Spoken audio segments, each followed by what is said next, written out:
Sukimantu, Namo Buddhaya, dan kami muliakan biar Anda tetap Bapak Ibu Romo yang bergabung di Zoom Jember. Hari ini kita kedatangan satu narasumber.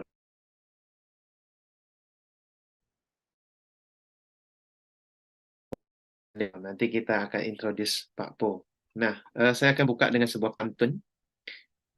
Ibu ke pasar membeli ikan, Bapak pulang membawa ember. Selamat datang kami ucapkan di acara Dhamma Metta Jember. Eh, kita akan mulai dengan satu syair renungan Dhammapada yang akan dibawakan oleh eh, Miss Elmi.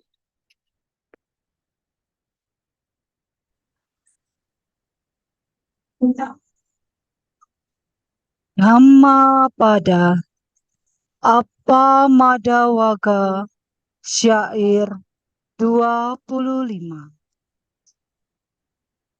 Uthane Napamadena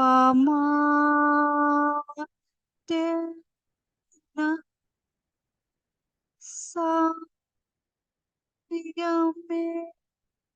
Nadame Naja Dipang Kaira Kame Dawi yang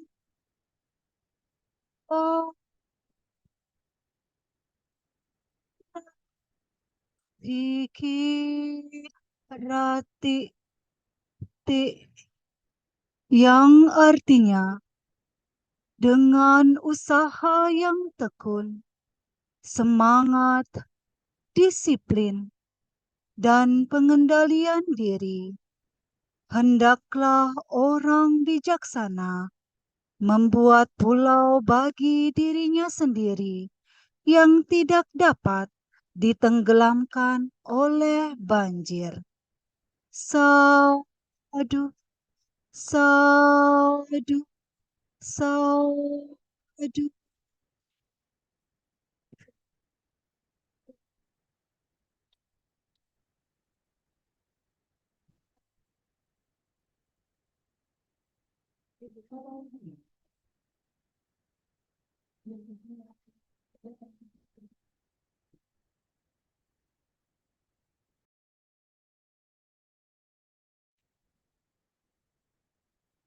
Baik. Terima kasih kepada Miss Elmi. Nah, berikutnya mari kita memberikan penghormatan kepada Buddha, Dhamma, dan Sangha melalui nama Karapata. Mari Bapak Ibu semuanya kita bersikap anjali. Arahang sama sambuddho bhagawa buddhang bhagantang abhiwademi. Swakato bhagavata dhammo dhammang namasami. Suparipano bhagavato sawaka sanggo sanghang namami.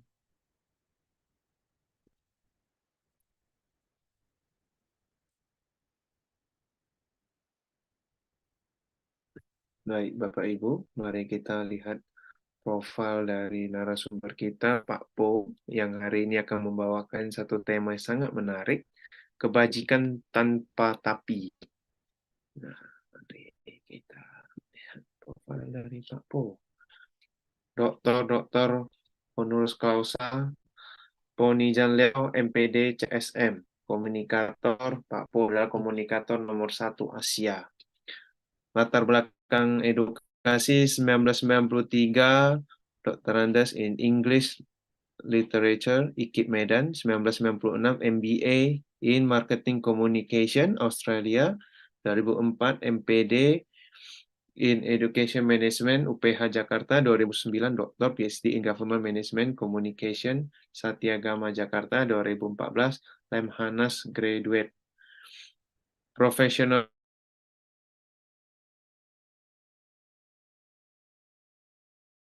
EPDC, Energetic People Development Center, 2000 hingga sekarang komunikator, motivator, 1997 hingga sekarang Binus University lecturer, dosen.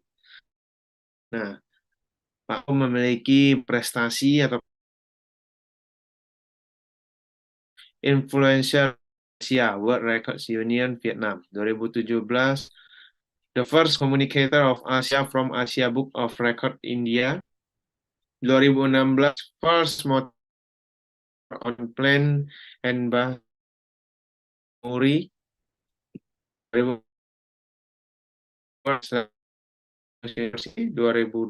first author on Zen Comics from Muri.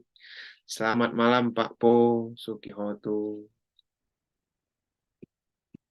Namo Buddhaya, bagaimana kabar malam ini, Ted? Sehat ya? Sehat selalu Pak Po. Apa kabar Pak Po? Luar biasa mantap. Mantap. Iya, iya, iya. Ya, silakan. Dengar suaranya ya. Oh, di signal saya yang kurang bagus Pak Po. Iya. Mungkin silakan Pak Po boleh di-sharing kebajikan tanpa tapi. Silakan Pak Po. Oke, baik. Terima kasih, Teddy. Selamat malam, Ibu, Bapak, Saudara. Namo Buddhaya. Iya, selamat malam juga tadi Sister Elmi di Bali yang baru saja membacakan Dhamma pada ayat ke-25 ya. Bagus sekali. Baik Ibu Bapak Saudara yang menyaksikan kami di Zoom maupun di YouTube dari Wihara Meta Jember ya. Saya ingin menyampaikan satu topik ya. Saya akan bagi dulu layarnya. Ya, nanti kita bisa lihat bersama ya. Apa yang mau dibahas pada hari ini. Iya, sudah terlihat ini Sister Elmi? Sudah bisa dilihat ya? Oke, baik. Nah, ini juga ada penonton kita dari Malaysia loh ini. Ini Pak Lim ini dari Malaysia nih kalau saya tidak lupa ingat nih. Ya, Penonton betul ya? betul. Penonton setia kita ini ya. Oke, Pak Lim sehat-sehat ya. Nanti kalau saya ke sana tolong dibawa jalan-jalan ya, Pak ya. Oke. Iya. Baik, Saudara, kita akan langsung membahas soal kebajikan tanpa tapi. Apa sih maksud dari tema ini? Nah, kita akan lihat nanti. Ada 3 hal penting yang akan kita bahas nanti di sini. Yang pertama, mengapa banyak orang, ya kan ya, termasuk saya, yang kadang-kadang masih tidak melakukan perbuatan baik. Apa alasannya? Begitu ya. Yang kedua, apa sih tujuan hidup kita sehingga kita tidak berbuat baik atau berbuat baik? Apa tujuan yang ingin kita capai dalam hidup ini, gitu ya. Dan yang ketiga, kontribusi positif apa yang kita lakukan setelah kita menentukan tujuan kita hidup yang sebenarnya. Begitu ya. Mari kita lihat. Alasan orang tidak berbuat baik. Kita lihat. Banyak yang bilang begini, aduh nanti deh saya berbuat baik kalau sudah punya uang. Nah pertanyaannya, punya uang berapa jumlah uangnya? Berapa banyak uangnya? Takarannya berapa? Sehingga nanti pada saat takaran itu sampai ke angka yang Anda sebutkan, Anda baru mau berbuat baik. Nah, kalau orang masih mengatakan bahwa nanti deh, kalau aku punya uang baru aku melakukan kebajikan, itulah yang dimaksud dengan kebajikan dengan tapi. Dengan tapi, bukan tanpa tapi. Kalau tanpa tapi, berapapun uangnya, dia akan menyumbang sesuai dengan kemampuannya. Kalau punya uang hanya 500.000 pada minggu itu, ya mungkin dia bisa sumbang 5.000. Bisa sumbang 10.000. Begitu ya. Jadi menyesuaikan. Inilah namanya kebajikan tanpa tapi. Tapi kalau dia mengatakan, aduh nanti deh kalau saya sudah punya banyak uang. Aku kan belum kaya. Ya kan, aku kan belum jadi konglomerat dan seterusnya. Nah inilah yang disebut sebagai kebajikan dengan tapi. Yang kedua, nanti deh aku melakukan kebajikan kalau sudah tua. Saudara yang saya hormati, apakah Anda yakin Anda sampai tua? Karena kematian itu atau mati itu tidak wajib sakit. Mati itu tidak wajib tua. Ya, mati itu tidak wajib miskin. Mati itu bisa datang kapan saja. Artinya, kalau ada orang mengatakan, ah nanti deh, kalau saya sudah tua baru saya melakukan kebajikan. Iya kalau sempat tua. Kalau napasnya sekarang masih muda saja sudah Senin Kamis, ya tinggal tunggu hari Jumat, ya enggak? Begitu hari Jumat datang, selesai dah itu napas. Nah, jadi inilah kebajikan dengan tapi. Ya kan, ya nantilah sampai tua dulu baru kebajikan. Ya, saudara, ketika ada kesempatan di depan mata kita untuk melakukan kebajikan, lakukan segera. Karena esok belum tentu tiba. Esok belum tentu ada. Yang ketiga, nanti deh kalau aku ada waktu, baru aku melakukan kebajikan. Waktu kita semua sama. Saudara Teddy, Saudara Elmi, ya Pak Lim Tuan Lee di Malaysia, dan penonton yang lain, kita semua punya waktu yang sama, 24 jam. Masalah waktu Anda yang tentukan. Masalah waktu Anda yang menatanya. Masalah waktu Anda yang bagi-bagi. Anda mau jadikan apa waktu 24 jam itu? Mungkin Anda jadikan 2 jam untuk bermeditasi dan membaca parita, 2 jam untuk melakukan kebajikan, 2 jam untuk mengurangi rutinitas di kantor dan seterusnya. Ini semua Anda yang atur. Ini semua Anda yang tentukan. Jadi kalau ada mengatakan nanti deh kalau ada waktu. Ucapan ini saya khawatir kalau kita sudah diranjang kematian, napas pun sudah tersengal-sengal, napas pun sudah susah, baru Anda bilang, aduh, kenapa dulu ketika muda saya tidak melakukan kebajikan? Kenapa dulu ketika saya masih kuat tidak melakukan kebajikan? Kenapa dulu, kenapa dulu, kenapa dulu, waktu sudah selesai. Jadi Anda sudah, ibarat Panbers mengatakan, terlambat sudah. Tidak ada lagi kesempatan. Karena Anda sudah diranjang kematian. Masih bisa nggak melakukan kebajikan? Bisa. Tetapi tentu tidak akan sedaya atau seberdaya ketika Anda masih punya waktu di masa muda. Begitu ya. Dan yang keempat, kalau aku melakukan kebajikan, apa aku dapat sesuatu? Aku dapat pahala tidak? Duitku lebih banyak tidak? Ya, aku bisa semakin kaya tidak? Dan seterusnya dan seterusnya. Nah, kalau orang melakukan kebajikan itu dengan alasan seperti itu, dengan maksud tujuan seperti itu, maka dia tidak melakukan kebajikan tanpa tapi. Akan tetapi masih melakukan kebajikan dengan tapi. Saudara, saya ulangi sekali lagi, kebajikan dengan tapi itu adalah seperti gambar di depan kita ini. Saya mau melakukan kebajikan kalau saya sudah kaya. Saya mau melakukan kebajikan kalau saya sudah tua. Saya mau melakukan kebajikan kalau saya ada waktu. Dan saya mau melakukan kebajikan kalau ada pahalanya. Nah, keempat kondisi ini menyebabkan seseorang tidak bisa melakukan kebajikan tanpa tapi. Gitu ya. Nah, karenanya judul kita hari ini tentu kebajikan tanpa tapi. Kebajikan tanpa alasan yang macam-macam. Apa alasannya? Tidak ada alasan yang macam-macam yang Anda pikirkan. Tetapi Anda melakukan kebajikan demi kebajikan itu sendiri. Nah, mari kita lihat selanjutnya sekarang, saudaraku ya. Ya. Selanjutnya yang bisa kita lihat adalah, oke, mana tadi ini? Iya, di layar saya kok. Oke, Berubah. iya, masih sebentar ya. Saya mau kembali ke, iya.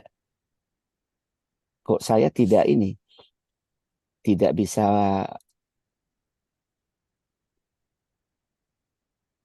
ya. Back mungkin, Pak. Oh, ya, masih bisa melihat saya ya. Bisa, Pak. Oke, baik. Kalau gitu saya share lagi ya. Nah, yang tadi sudah jelas ya, yang 4 itu ya. Ya. Iya, baik. Jadi dengan 4 itu, saudaraku, kalau Anda punya alasan seperti itu, maka Anda belum melakukan kebajikan tanpa tapi. Kita lihat. Padahal kehidupan kita nanti pada akhirnya, Sister Elmi, Saudara Teddy, saya, kita semua cuma membutuhkan lubang ini kok. Iya nggak sih? Kita akan mati terbujur kaku di lubang ini. Tidak ada yang bisa bikin membawa AC-nya, ya kan, membawa anak istrinya, suaminya, nggak bisa. Kita sendiri akan berakhir kehidupan kita di tempat ini, begitu kan. Nah, lanjut. Nah, pertanyaan selanjutnya adalah, apa sih sebetulnya tujuan hidup kita? Mau kemana kita setelah kematian ini? Mau kemana atau mau apa yang terjadi pada kehidupan sekarang ini? Pilihan ada di tangan Anda. Anda mau ke arah kiri atau ke arah kanan, Anda yang menentukan. Kita lihat saudara sekalian. Anda mencari kesenangankah atau Anda mencari kebahagiaan dalam kehidupan ini? Karena ini dua hal yang berbeda. Kesenangan dan kebahagiaan adalah tujuan yang berbeda. Kita lihat kesenangan dan kebahagiaan. Kalau kita bicara kesenangan, maka faktornya adalah eksternal. Apa artinya? Eksternal itu misalnya seperti impian orang Singapura. Orang Singapura mempunyai 5 impian yang mereka sebut dengan 5 Cs atau 5 C. What are the 5 Cs? Apa 5 C itu? Yang bisa membuat orang senang kalau memilikinya. Yang pertama, cash. Orang akan senang kalau punya banyak uang, saudara. Ya, yang kedua, kondominium. Orang akan senang kalau dia mempunyai uang, mempunyai kondominium, tempat tinggal yang bagus. Yang ketiga, orang akan senang kalau dia punya mobil yang bagus, car. Yang keempat, orang akan senang kalau dia punya kartu kredit unlimited. Yang kelima, orang akan senang kalau dia mempunyai klub, kartu anggota klub tertentu yang tidak semua orang bisa menjadi anggotanya. Nah, saudara, ini adalah faktor eksternal yang akan terjadi pada diri Anda. Dan kalau Anda mendapatkannya, Anda akan senang. Beda dengan kebahagiaan. Nah, contoh kesenangan yang lain yang faktor eksternal ini, saudara. Dia sifatnya eksternal. Kalau Anda mengejar sesuatu yang di luar, maka itu dapatnya adalah kesenangan. Contoh, sekarang iPhone sudah mengeluarkan varian terbarunya iPhone 15. Sementara pengguna iPhone sekarang baru pakai yang 14. Itu pun kreditnya belum lunas. Sudah keluar yang ke-15. Anda tidak bisa beli, Anda tidak bisa memilikinya, maka Anda akan kecewa. Itu faktor eksternal. Kemudian mereka yang sudah usianya di atas 40, rambut pun sudah mulai meninggalkan dunia hitam. Ya kan? Rambut meninggalkan dunia hitam. Alias sudah putih sana sini. Anda tidak bisa terima, maka Anda menderita. Kalau Anda tidak memiliki rambut putih, ya, dengan menyemirnya, itu faktor eksternal, Anda akan senang. Jadi kalau Anda mengejar sesuatu yang di luar diri Anda, sampai dunia kiamat pun dia terus akan berubah dan dia hanya akan memberikan Anda kesenangan, bukan sesuatu yang bersifat hakiki, bukan sesuatu yang bersifat batin ya, yang ada di dalam. Itu kesenangan. Jadi berhentilah mengejar kesenangan. Misalnya ketika Anda berbuat baik, Anda mau dipuji orang, itu faktornya eksternal. Kalau tidak dapat pujian, ketika setelah membuat kebajikan, Anda akan kecewa. Ketika Anda memberikan bantuan kepada orang, Anda mau mengharapkan dia mengucapkan terima kasih kepada Anda. Ternyata dia tidak melakukannya. Itu faktor eksternal. Maka Anda akan kecewa. Seluruh faktor eksternal ini, yang bersifat luaran ini, dia selalu akan memberikan kesenangan kalau didapatkan. Tetapi kalau kita tidak mendapatkannya, maka kita akan menderita. Itu ya, itu eksternal. Tujuan hidup yang pertama. Tujuan hidup yang kedua, yang sifatnya lebih hakiki, ya, lebih bersifat batin ya. Apakah itu? Kebahagiaan. Lalu kebahagiaan itu faktornya apa dong? Faktornya adalah internal. Segala sesuatu yang ada di dalam. Apapun perubahan yang terjadi di luar, dia tidak akan berpengaruh apa-apa. Ya, itu kalau faktornya internal. Apapun yang terjadi, mau terjadi perubahan varian HP baru, varian model baju baru, varian model mobil baru, varian model motor baru, apapun itu, dia tidak terpengaruh. Yang membuat dia bahagia adalah kalau dia berhasil menata apa yang di dalam.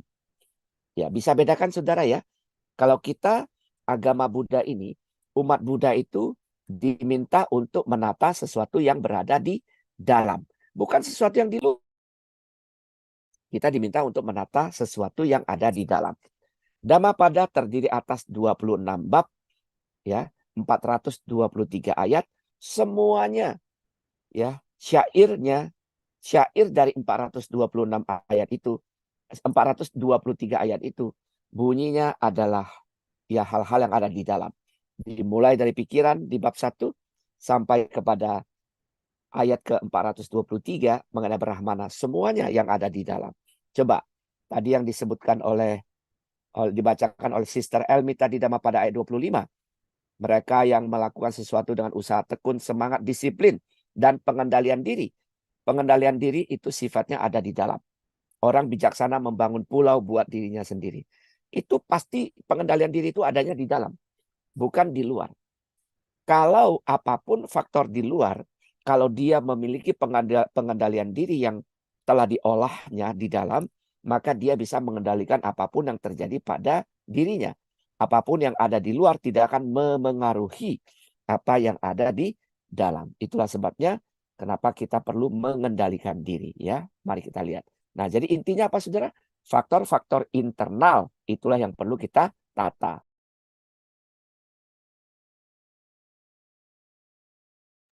Iya, mari kita lihat. Lalu apa saja yang perlu kita lakukan dalam kebajikan tanpa tapi ini? Inilah yang kita olah di dalam. 1. Sifat dasar manusia sesungguhnya adalah menolong.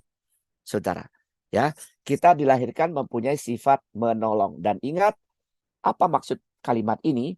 Artinya adalah tidak ada orang di dunia ini yang bisa hidup sendiri. Setuju nggak?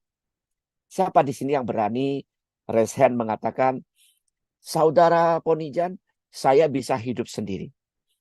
Oke, Sister Elmi di Bali, bisa nggak hidup sendiri? Nggak bisa. Kita butuh orang lain. Buktinya bisa hidup sendiri. Mana? Kita Zoom. Zoom ini punya orang lain. Zoom pun tidak akan bisa bekerja kalau tidak ada sinyal. Tidak ada wifi. Wifi punya orang lain. Sister Elmi tidak akan bisa duduk tenang tanpa kursi. Tidak bisa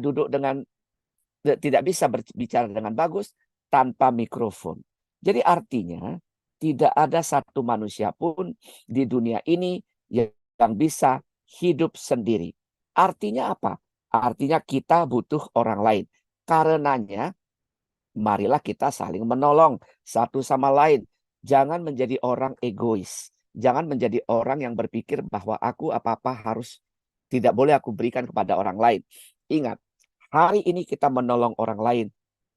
Besok lusa, minggu depan, bulan depan, tahun-tahun yang lain. Mungkin kita yang membutuhkan pertolongan yang kita berikan kepada orang hari ini. Betul tidak? Nah, jadi kita harus ingat betul itu. Nah, di Bali misalnya, Wihara Sakyamuni. Saya kenal baik dengan Ibu almarhumah Bunda Erlina Kang. Misalnya ya. Ibu Erlina Kang ini banyak sekali melakukan kebajikan. Saya tinggal di hotel yang tempat beliau dirikan di Jimbaran Keraton. Itu tamunya bule semua. Saya sendiri yang bule cuma rambutnya doang. Ya, saya tinggal di situ. Di hotel itu ada 99 kamar. Kalau Sister Elmi penasaran, besok datang ke sana dan hitung. 99 kamar. Nah, Bunda Erlina ini menolong para pekerja di sekitar, membuat hotel itu dengan 99 kamar. Saya dibawa tur ke kamar-kamar yang ada, dan semua kamar ditunjukkan sambil kami melewati. Dan beliau menunjukkan satu kamar yang ke-99.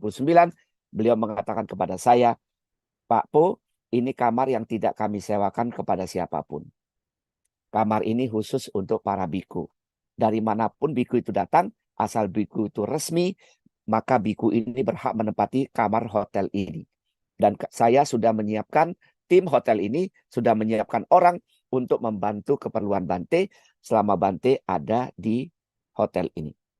Jadi bayangkan saudara sekalian, menolong tanpa tapi, melakukan kebajikan tanpa tapi. Karenanya maka beliau sejak gadis sampai terakhir almarhumah, sebelum itu kankernya sudah sembuh pada saat didiagnosis untuk yang kedua kalinya di negara Singapura. Nah, kan begitu. Artinya apa? Artinya Bunda almarhumah ya Erlina Kang ini betul-betul melakukan kebajikan tanpa tapi. Beliau tidak berpikir bahwa nanti saya dapat apa, ya kan? Nanti saya bagaimana, tidak ada. Nah, inilah kebajikan tanpa tapi, saling menolong. Ingat saudaraku yang ada di Zoom maupun di YouTube, kalau kita melihat orang lagi susah, mari kita tolong. Orang lapar, kita kasih makan. Orang haus, kita kasih minum. Orang sedih, kita kasih penghiburan. Orang sakit, kita kasih kesembuhan. Bisa nggak seperti itu? Kalau kita bisa melakukan itu, maka itu adalah salah satu ciri orang yang telah melakukan kebajikan tanpa tapi. Kebajikan yang bukan transaksional sifatnya. Tidak transaksional, bukan transaksional. Bukan saya beri apa, dapat apa. Saya beri apa, kembali apa. Tidak seperti itu. Tapi kita melakukan saja kebajikan. Syarat pertama tadi adalah saling menolong. Hari ini misalnya Anda lihat di suatu daerah mereka mau Zoom belum bisa. Karena apa? Keterbatasan kuota internet. Anda berdana. Hari ini misalnya panitia Wihara Meta Jember ya kan ya selalu mengadakan acara ini rutin. Paling tidak hari apa ini? Rabu dan Senin Jumat dan ya. Jumat. Senin dan Jumat. Senin dan Jumat. Setiap minggu 2 kali. Secara teratur mengadakan acara ini.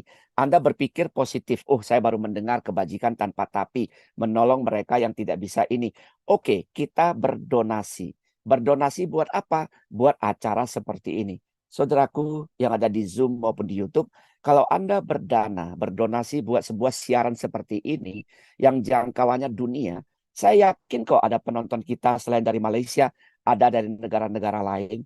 Coba deh teman-teman yang dari Amerika, dari Jepang, dari mana saja menyaksikan ini, Anda boleh ketikkan di kolom komentar, di Zoom maupun di YouTube. Nah, ini membuktikan bahwa hal ini sangat bermanfaat buat banyak orang. Betul kan ya? Anda bisa berdonasi. Tidak usah berpikir panjang misalnya. Ini juga kebajikan tanpa tapi yang luar biasa. Saudaraku, percayalah. Siaran seperti ini, kalau nanti diputar ulang, disaksikan ulang di YouTube-nya Meta, ya Jember, Wihara Meta Jember, maka siapa tahu tiba-tiba yang banyak loh. Ya, Saudara Teddy dan Sister Elmi yang bercerita kepada saya, Pak, setelah saya nonton talk show-nya Bapak dengan Bante, saya nonton talk show-nya ini dan itu, tadinya saya mau bunuh diri. Nggak jadi, Pak. Tadinya saya mau patah hati, Pak. Nggak jadi, Pak. Begitu mendengar Dr. Ponijan mengatakan, kalau Meilan tidak mencintai Anda, jangan sedih. Masih ada Meiling. Kalau Meiling tidak mencintai Anda, masih ada Meihua. Meihua tidak ada, masih ada Mei. Begitu saya dengar Anda mengatakan begitu, saya kok jadi semangat ya Pak ya. Hidup ini tidak sesempit yang saya bayangkan sebelumnya. Nah ini kan artinya apa? Ada manfaatnya.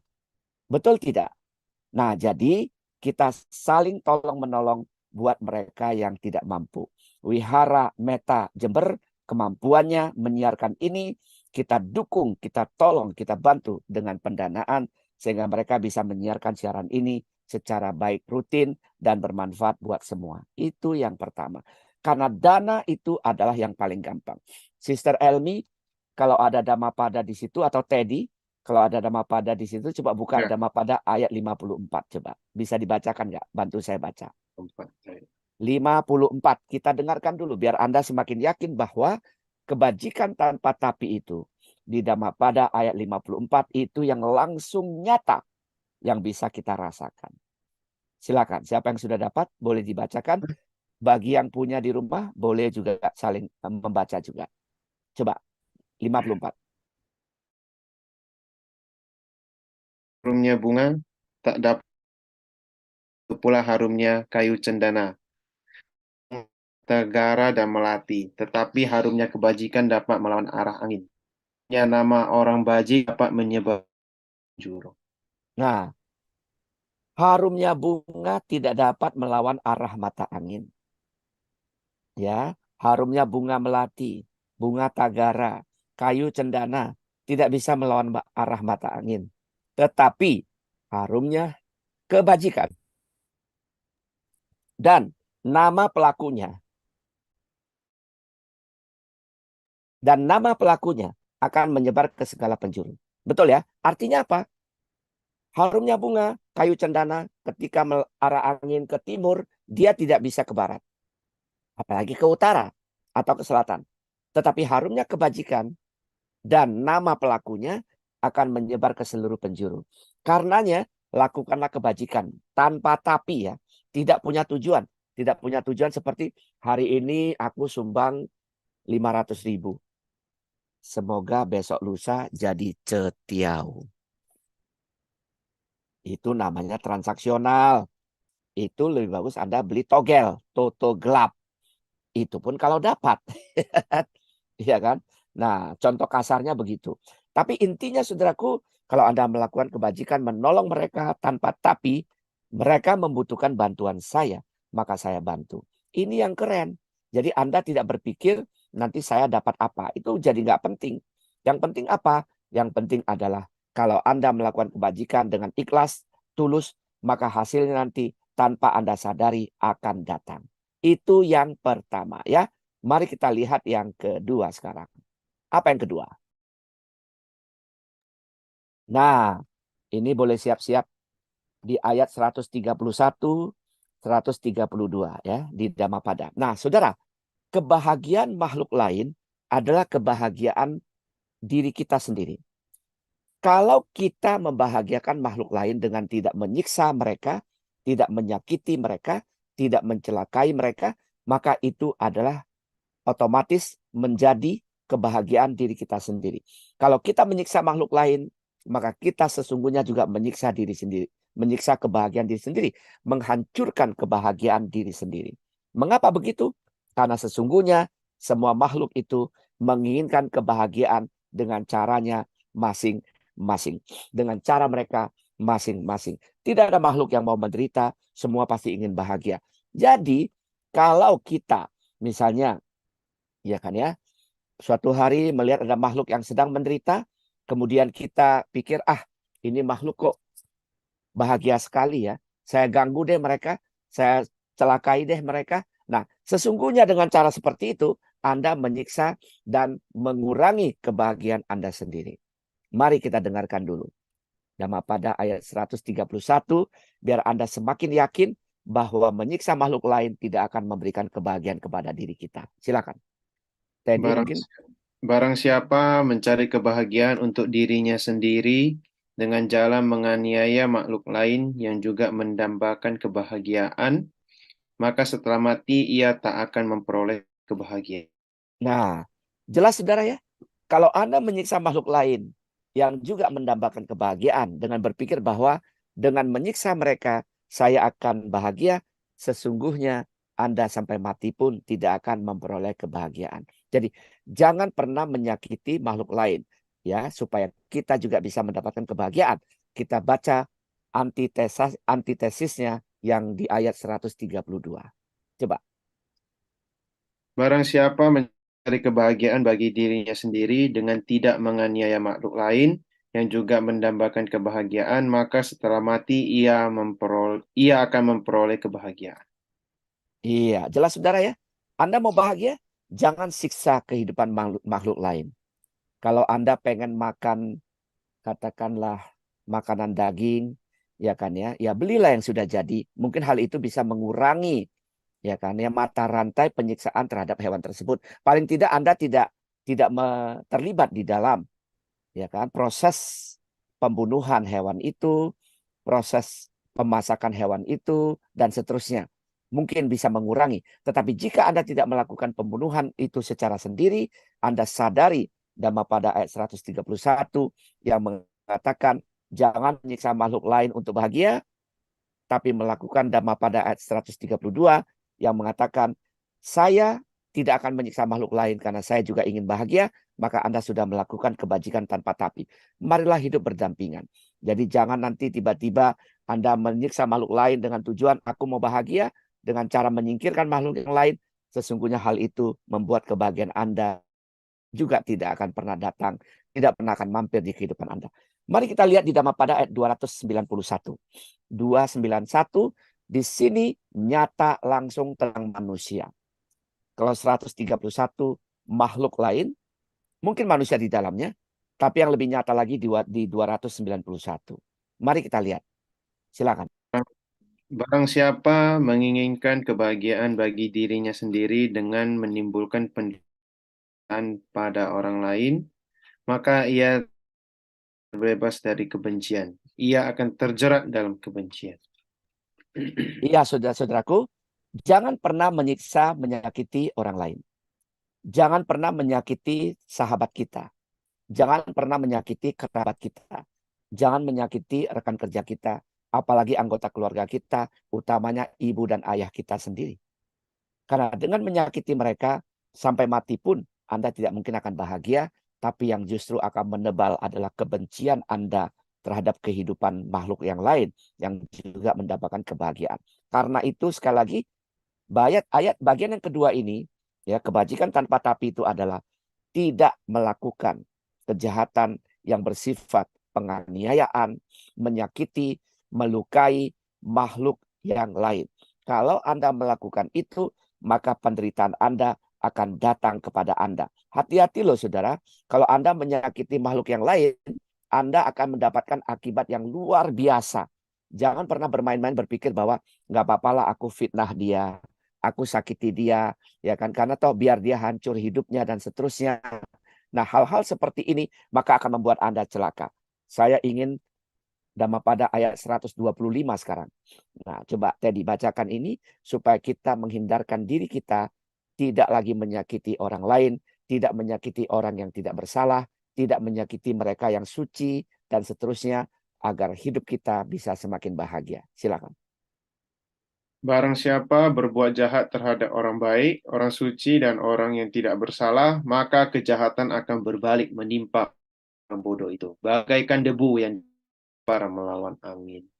Saudara, kalau Anda dengarkan dengan cermat ayat 125 tadi, kalau kita menyakiti orang yang tidak bersalah, orang suci, orang baik, itu nanti akibatnya akan kembali kepada kita.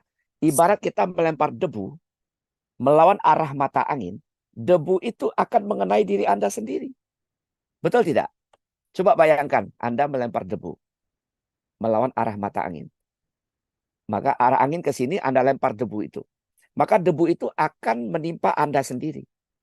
Akibat jahat Anda, niat tidak baik Anda, perlakuan tidak baik Anda, melalui pikiran, ucapan, dan tindakan Anda, akhirnya akan berbalik kepada Anda sendiri. Jadi, kalau ada orang berbuat tidak baik terhadap orang suci, orang baik, dan orang tidak bersalah, Anda langsung bilang gini, ingat Dhammapada 125. Ingat Dhammapada Pek Jigo. Dhammapada Pek Jigo berat lo. Nanti lu lempar debu, kena muka lu sendiri lo. Kena diri lu sendiri lo. Jangan. Lebih bagus duduk diam. Pasif saja. Dengan pasif saja Anda sudah tidak melakukan kejahatan. Mudah-mudahan melalui ucapan dan fisik minimal. Semoga juga pikirannya juga tidak begitu. Sehingga Anda mendapat pahala dari kehidupan Anda itu. Ya, tidak melakukan pencelakaan, penyakitan terhadap orang lain. Nah, saudara, yang ketiga. Kebajikan tanpa tapi ini apa? Nah, ini nanti di Dhammapada ayat 100 sampai 102. Sebarkan hal yang baik dan menenangkan. Anda bisa kok saudara melakukan kebajikan tanpa tapi dengan sederhana. Yaitu melalui apa? Penyebaran hal baik dan menenangkan. Apa artinya? Kalau Anda mendapatkan broadcast di WhatsApp Anda, ya, yang Anda belum tahu juntrung kebenarannya, apakah berita ini benar? Berita ini tidak benar? Berita ini apakah untuk mengadu domba? Apakah berita ini untuk menghancurkan kehidupan seseorang? Apakah berita ini nanti bisa melukai seseorang? Maka Anda ketika menimbang-nimbang dan Anda merasa mungkin bisa mencelakai atau menyakiti orang lain, Anda berhenti tidak melakukan penyebaran berita itu, Anda sudah melakukan kebajikan. Kebajikan tanpa tapi yang sederhana adalah hari ini Anda menyaksikan program dari Wihara Dhamma Metta Jember ini kemudian Anda rasa bagus, Anda sebarkan kepada sebanyak-banyaknya orang, sehingga Anda pada saat itu telah melakukan kebajikan tanpa tapi. Tujuan Anda cuma satu, supaya orang lain juga bisa menjadi baik. Tidak punya tujuan kembali kepada Anda, bahwa saya nanti menyebarkan ini, semoga saya dapat pahala dan seterusnya. Bukan itu tujuannya. Tujuan Anda adalah, kalau Anda sebarkan berita baik, maka orang lain akan menjadi baik. Kalau mereka sudah menjadi baik, maka keluarganya akan jadi baik. Kalau keluarganya jadi baik, lingkungan akan menjadi baik. Kalau lingkungan jadi baik, mungkin kotanya akan baik, provinsinya akan baik, negaranya akan baik. Ujung-ujungnya dunia akan menjadi baik. Itulah saudara, kenapa kita perlu menyebarkan hal-hal positif. Ya, nah Buddha mempunyai ajaran, mempunyai pedoman agar kita menyebarkan hal-hal yang baik. Kita akan bacakan Dhammapada ayat 100, 101 dan 102. Coba, boleh tadi silakan. Baik. 1000 bait syair yang tak berguna ada Iya, guna suaranya yang hilang-hilang. dapat memberi kedamaian kepada. Saya ulang ya, Pak Po. Ya, boleh diulang. Daripada 1000 bait syair yang tak berguna adalah lebih baik sebait syair yang berguna yang dapat memberi kedamaian kepada pendengarnya. Itu ayat 100, saudara. Daripada 1000 kata, berhamburan kata-kata kita ucapkan, tapi tidak memberikan kedamaian kepada pendengarnya. Lebih bagus tidak usah bicara. Lebih bagus satu kata yang bisa memberikan manfaat dan kedamaian buat pendengarnya. Nah, itu tadi 1000 kata. Kita lihat ayat 101-nya sekarang. Silakan. Daripada 1000 bait syair yang tak berguna adalah lebih baik sebait syair yang berguna yang dapat memberi kedamaian kepada pendengarnya. 100. Nah, saudara, 101, 1000 syair. Tadi di ayat 100, 1000 kata. 1000 syair berarti lebih banyak lagi. Betul tidak? Yang tidak bermanfaat. Panjang kali lebar cerita ke sana kemari. Akhirnya jadi luas. Tapi manfaatnya tidak ada. Lebih bagus satu syair yang bermanfaat. Yang bisa memberikan ketenangan dan kedamaian buat pendengarnya. Ini ayat 101. Kita dengarkan sekarang ayat ke 102. Daripada 1000 bait manfaat adalah lebih baik satu kata dhamma yang dapat memberi kedamaian kepada pendengarnya. Daripada 1000 bait syair yang tidak berguna, tidak bermanfaat, adalah satu kata dhamma yang bisa memberikan kedamaian buat pendengarnya. Artinya apa, saudara? Anda mau melakukan kebajikan tanpa tapi, sebarkan video-video baik yang ada di YouTube-nya Dhamma Meta Jember ini kepada mereka. Siapa tahu video-video talk show yang sudah ada itu menyelamatkan kehidupan mereka. Satu kata dhamma di sini maksudnya adalah satu kebenaran. Ya, satu kebenaran Anda sebarkan. Anda sebarkan misalnya talk show ini kan temanya macam-macam. Malam ini kebajikan tanpa tapi. Di minggu-minggu yang sebelumnya mungkin Anda sudah saksikan juga banyak sekali wihara meta yang sudah memiliki tema-tema yang sebelum ini. Betul tidak? Nah, Anda sebarkan. Siapa tahu di antara yang Anda sebarkan itu orang yang mendapatkan video Anda terselamatkan hidupnya. Yang tadinya suka melawan orang tua, begitu mengikuti talk show yang Anda kirimkan, dia menjadi lebih tenang. Ya, mereka yang tadinya mungkin pelitnya luar biasa, Rp5 dipotong menjadi 5 bagian. Itu orang pelit yang luar biasa, begitu kan? Begitu mendengar ini, maka dia akan menjadi lebih tidak pelit. Ya, siapa tahu seperti itu. Nah, cara-cara seperti ini Anda menyebarkan satu kata dhamma, artinya kebajikan berbasis ajaran Buddha, maka Anda sudah menyelamatkan hidup orang. Itulah saudara sekalian. Dhammapada ayat 100, 101 dan 102. Oke, mari kita lanjutkan lagi ke poin berikutnya, yaitu poin yang terakhir, yaitu keyakinan kuat pada Tri Ratna atau Tiratana. Ini ada di 194 Dhammapada. Saudaraku, kalau Anda melakukan kebajikan tanpa tapi, Anda lakukanlah keyakinan yang kuat pada Tiratana, pada Tri Ratna. Anda bersujud di hadapan Buddha untuk mengikuti sifat-sifat Buddha. Kemudian Anda mengikuti Dharma atau Dhamma untuk mengikuti ajaran para Buddha.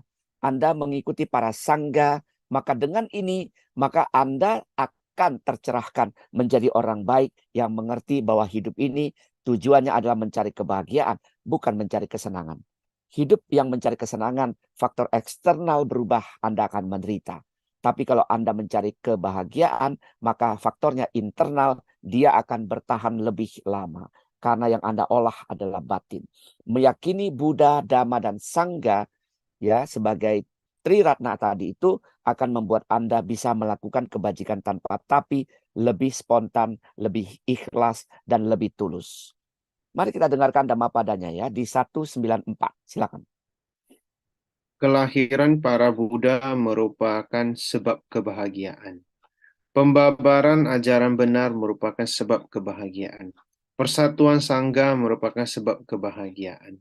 Dan usaha perjuangan mereka yang telah bersatu merupakan sebab kebahagiaan. Nah, saudaraku, artinya apa? Artinya perpaduan dari Buddha, Dhamma, dan Sangha itu adalah sebab kebahagiaan. Melalui Buddha kita tahu ajaran Dharma, melalui Sangha kita tahu Dharma dan sejarah kehidupan Buddha Gautama. Artinya dengan meyakini ini, meyakini Triratna ini yang kita bacakan juga dalam parita kita, yaitu Tisarana ya, Budang Saranang Gacami, Dhammang Saranang Gacami, dan Sanggang Saranang Gacami, maka kita akan bisa mendapatkan kebahagiaan. Dengan cara seperti itulah saudaraku, maka kita akan secara otomatis melakukan yang namanya kebajikan tanpa tapi ya. Itulah yang bisa kita dapatkan. Kemudian yang terakhir satu lagi, ada satu salindia terakhir yang ingin saya bagikan kepada Anda, yaitu coba lihat ya, ini sudah ada langsung Dhammapadanya. Bagian terakhir sebelum kita diskusi adalah ini. Nah, Anda lihat ini ya, yang tadi sudah saya sampaikan kepada Anda, yaitu hendaklah ya, ia menjaga ucapan dan mengendalikan pikiran dengan baik, serta tidak melakukan perbuatan jahat melalui jasmani. Hendaklah ia memurnikan 3 saluran perbuatan ini, memenangkan jalan yang telah dibabarkan oleh para suci. Dhammapada 281. Mari kita jaga pikiran, ucapan, dan perbuatan kita agar kita bisa bahagia di kehidupan ini dan di kehidupan yang akan datang. Ya, mudah-mudahan bermanfaat ya. Terima kasih. Mari kita berdiskusi. Kembali ke Teddy dulu. Silakan Teddy. Ya, baik. Terima kasih Pak Po Anumodana. Sungguh pembahasan yang luar biasa Pak Po.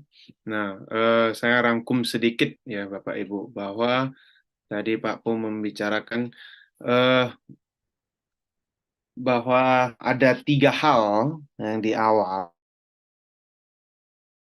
Tapi itu alasan tidak berbuat baik, tujuan hidup, dan kontribusi positif. Itu yang perlu kita renungkan. Nah, lalu kebajikan tanpa tapi itu ada 4. Itu tidak menyakiti makhluk lain. Yang ketiga, sebarkan hal baik dan menyenangkan.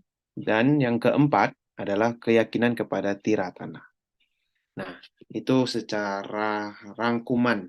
Nah, silakan Bapak Ibu yang ingin bertanya di Zoom. Di Zoom kita berikan spesial hari ini, boleh klik raise hand dan bertanya langsung. Atau melalui chat juga boleh. Tapi di YouTube tetap dari kolom chat ya. Nah, baik. Ini ada 2 pertanyaan, tapi sebelum ke sana, saya akan bertanya dulu ke Pak Po. Nah, Pak Po, tadi kalau kita cerita, tadi kata Pak Po, banyak orang berbuat kebajikan dengan tapi, dan salah satunya itu adalah niat. Nah, bagaimana kalau kita ingin berbuat kebajikan dengan ketulusan, dengan tulus, Pak Po? Iya, memang sulit di kehidupan duniawi ya, kalau berbuat kebajikan tanpa tujuan, tanpa sasaran yang ingin dicapai. Sulit memang. Tetapi semakin kita berlatih ini, maka hal-hal yang kita inginkan itu akan menjadi semakin halus. Kalau dulu mau melakukan kebajikan, Anda selalu berpikir transaksional. Maka semakin Anda berlatih, lama-lama maka akan semakin halus. Semakin halus pengertiannya begini. Kalau kelihatan orang susah, kalau dulu berpikir kan, oh saya bantu dia, saya dapat apa?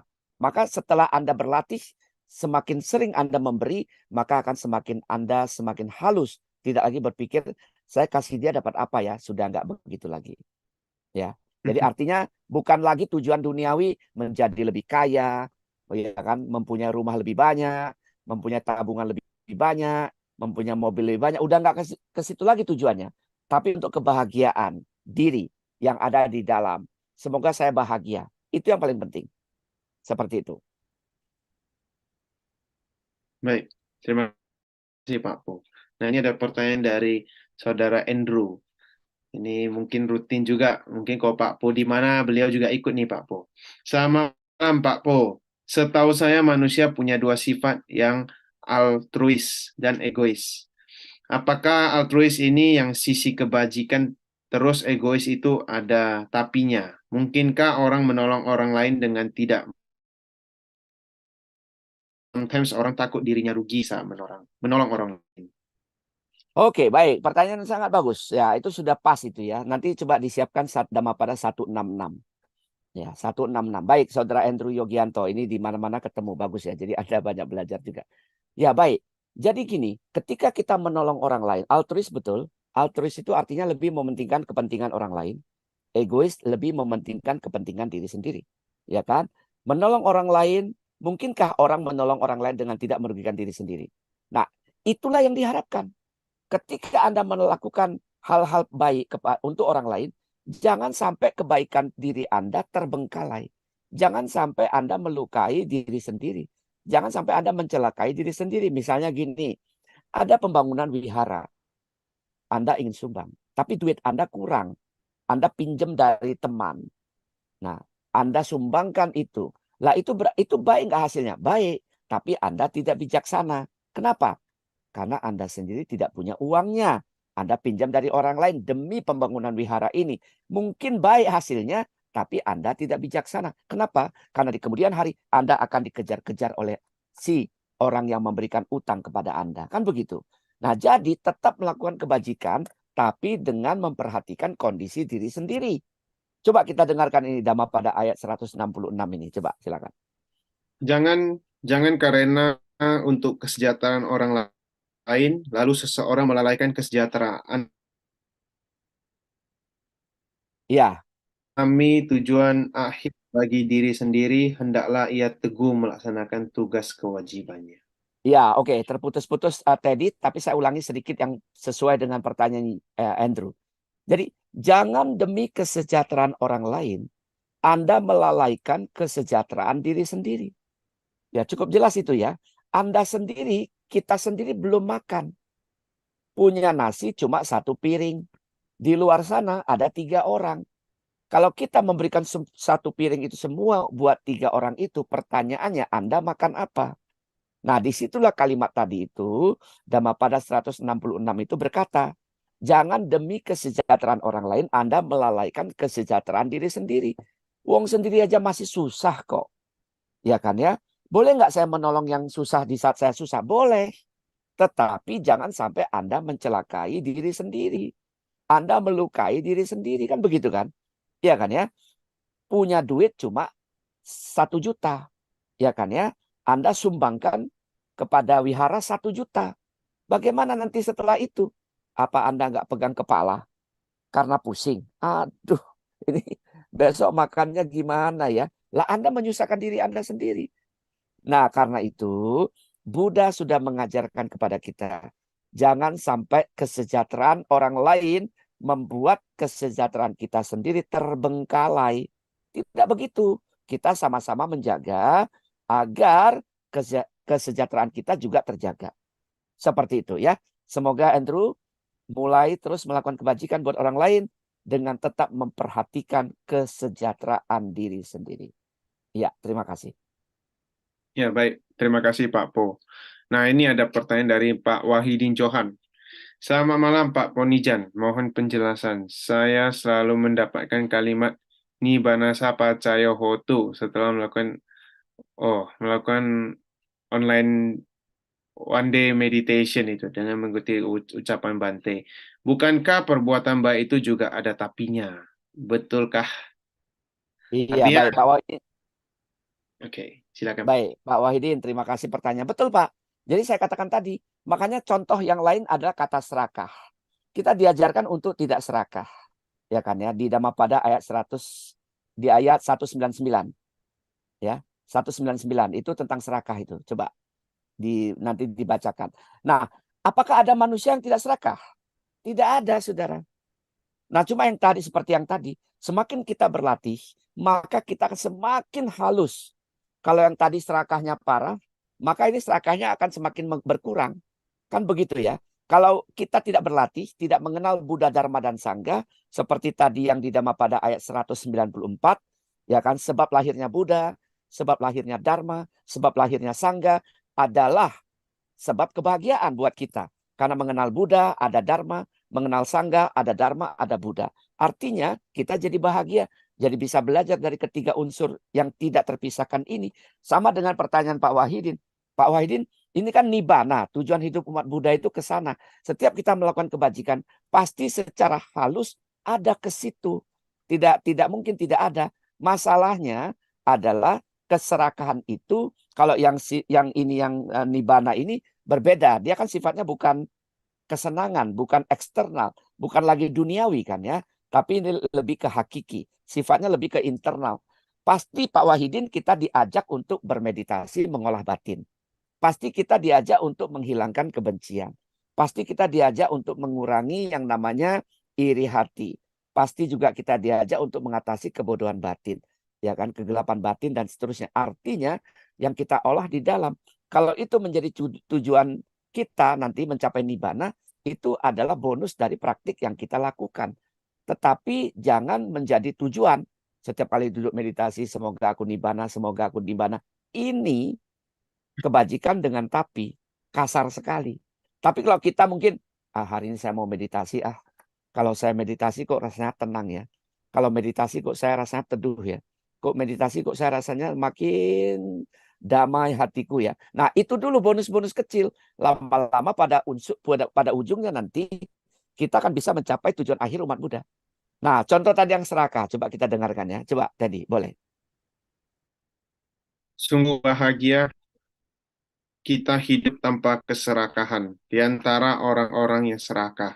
Di antara orang-orang yang serakah, kita hidup tanpa keserakahan.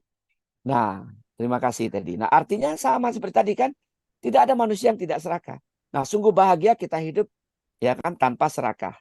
Kita hidup tanpa serakah di antara orang-orang yang serakah. Artinya apa? Di situ ada teman-teman kita yang serakahnya parah, yang serakahnya norak, yang serakahnya maksimal. Kita tidak terlalu serakah. Contoh yang tidak terlalu serakah apa? Jualan lah gampang. Kita jual kopi 1 gelas. Tetangga jual 1 gelas 10.000. Kita jualnya nggak 10.000 Pak. Ibu saudara sedama. Kita jualnya mungkin 8.000. Ya, untung tidak? Untung. Banyak tidak? Kurang banyak dibandingkan yang jual 10.000 segelas. Nah, jadi kita berbahagia di antara orang-orang yang serakah secara paripurna. Serakahnya parah, serakahnya maksimal. Itulah maksud Dhammapada 199 itu. Sungguh bahagia kita hidup di antara mereka yang serakah. Di antara mereka yang serakah, kita tidak serakah. Kan begitu ya? Nah, seperti itu kira-kira. Semoga menjawab Pak Wahidin, tapi saya anjurkan kita semua, utamanya Pak Wahidin yang sering mengikuti meditasi ya Pak ya. Jadi terusin aja Pak. Yang paling penting kita dapatkan dulu kebahagiaan kecil, ya kan? Baru nanti pada saatnya kita mencapai kebahagiaan sempurna, kebahagiaan hakiki yang namanya nibbana itu. Ya, begitu ya. Terima kasih. Baik, terima kasih Pak Po.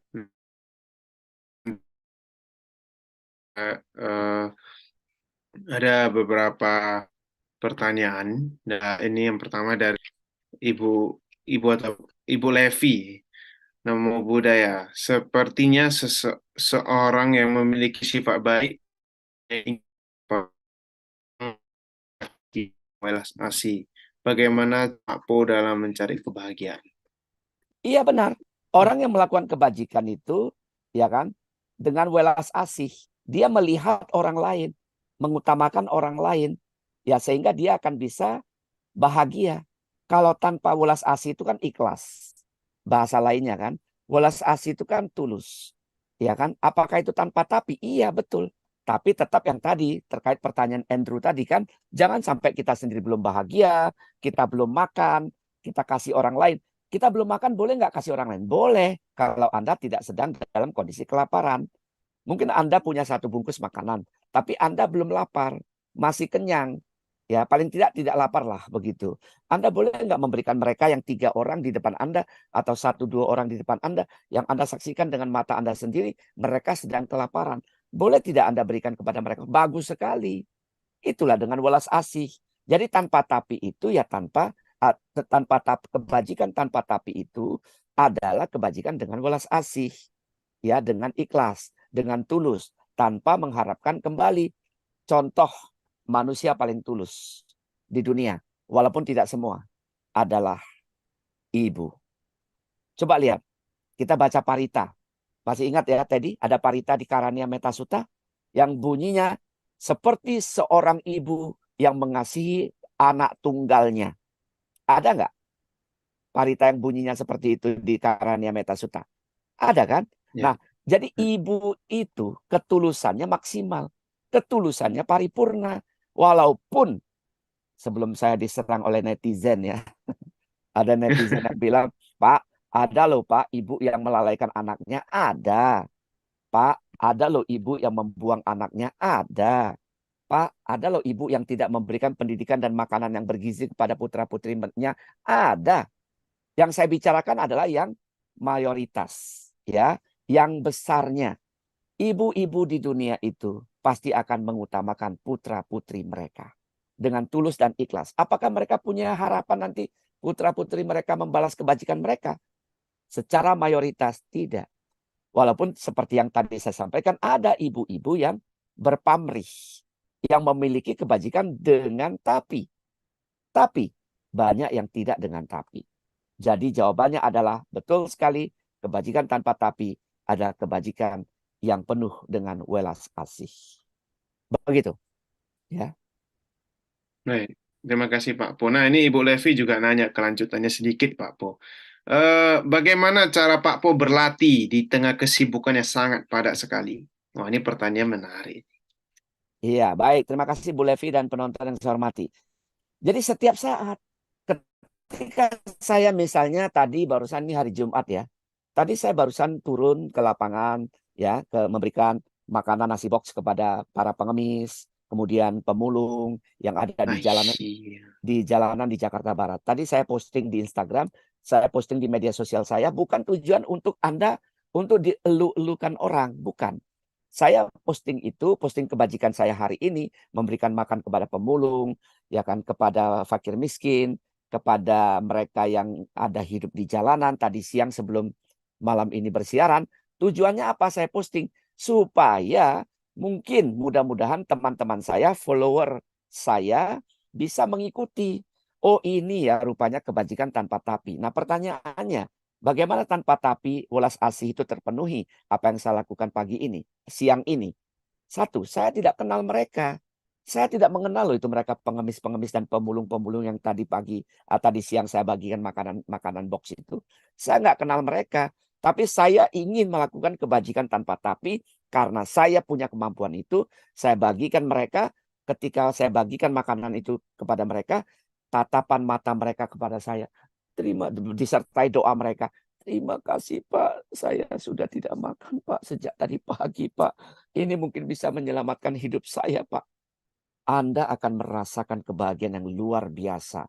Hanya sekadar mendengarkan ucapan-ucapan seperti itu, doa-doa seperti itu, sungguh membesarkan hati Anda, membuat Anda damai, tenang. Mudah-mudahan muaranya nanti kebahagiaan. Nah, itulah kebajikan tanpa tapi. Harus tetap berlatih. Ketika saya punya waktu di hari, saya atur waktu saya tidak punya kegiatan di hari Jumat, saya akan melakukan itu. Nah, besok saya punya kesempatan untuk berbicara di tempat lain. Saya akan lakukan itu. Setiap saat kalau ada momentumnya, lakukan. Hari ini ada kesempatan berdana misalnya. Buat siaran dari Wihara Dhamma Metta Jember. Lakukan segera. Besok belum tentu datang loh saudara. Besok mau melakukan kebajikan. Sudah nggak ada. Uang kita sudah nggak ada. Kan begitu. Jadi pertanyaan Ibu Levi tadi. Setiap saat saya lakukan kebajikan, kalau ada yang memang membutuhkan dan saya punya kemampuan itu, dengan catatan tidak mencederai, melukai, melangkahi kepentingan saya dan keluarga saya sendiri. Ya, itu yang bijaksana. Ya, begitu Bu Levi. Semoga bermanfaat. Terima kasih. Ya, baik. Terima kasih, Pak Po. Nah, ini ada pertanyaan dari Guru Sepitara Atmojo. Ini dari YouTube. Nah, bagaimana pertanyaannya mungkin sedikit. Bagaimana dengan umat zaman Buddha yang rela dana makan jatahnya dia untuk para arahat yang baru keluar dari Niroda Samapati dengan aditana semoga ini semoga itu. Bagaimana apakah ini kebajikan dengan tapi? Nah, gitu Iya. Pak Po. Baik, terima kasih Pak Guru. Nah, ini tadi pertanyaan hampir sama dengan pertanyaan Pak Wahidin ya, yang Nibbana tadi itu. Nah, jadi begini, sekali lagi bahwa kita tetap tidak bisa terlepas dengan yang namanya tapi atau pamrih. Melakukan kebajikan ini semoga saya bisa bahagia. Melakukan ini semoga hidup saya bisa damai. Melakukan kebajikan ini semoga saya tenang dan damai. Enggak apa-apa. Manusia hidup kita punya kondisi.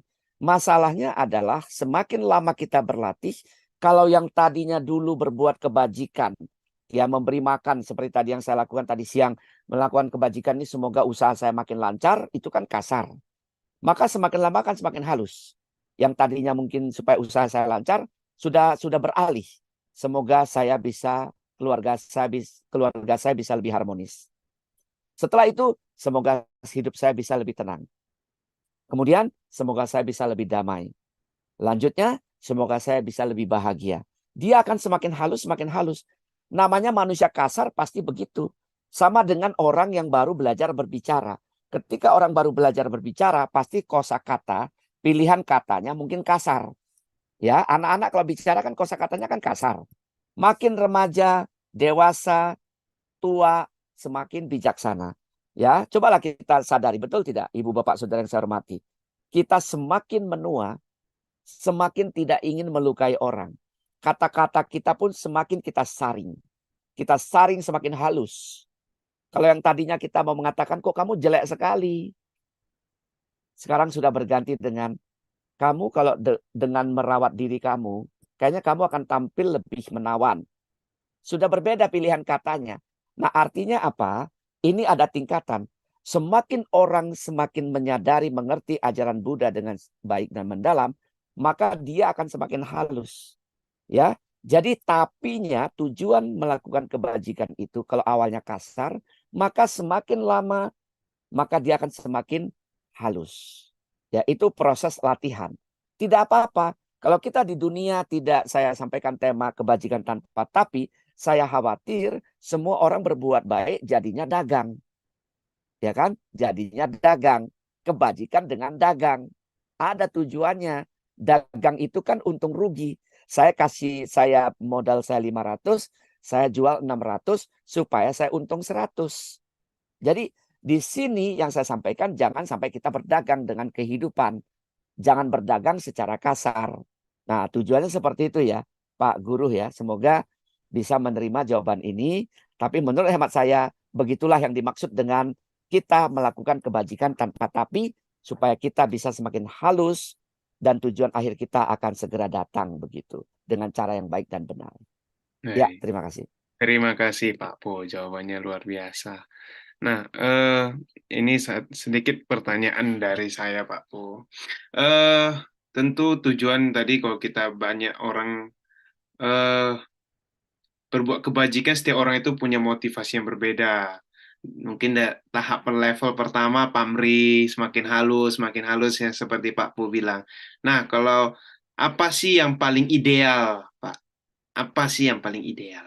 Mungkin orang-orang sharing boleh Pak Po sharing kepada sedikit pengalaman Pak Po bagaimana idealnya kalau kita ingin motivasi untuk berbuat kebajikan. Silakan Pak. Ya, pokoknya intinya adalah kalau kita melakukan kebajikan masih ada tujuan, itu manusiawi. Sama dengan kalau kita misalnya mau melepaskan keduniawian. Hidup seperti apa adanya. Ya susah kan? Nggak pakai sabun, nggak pakai sampo, pakai baju yang sederhana. Ya nggak bisa kan? Karena kita masih manusia biasa. Kita hidup di alam manusia. Artinya kita pokoknya intinya seperti ini.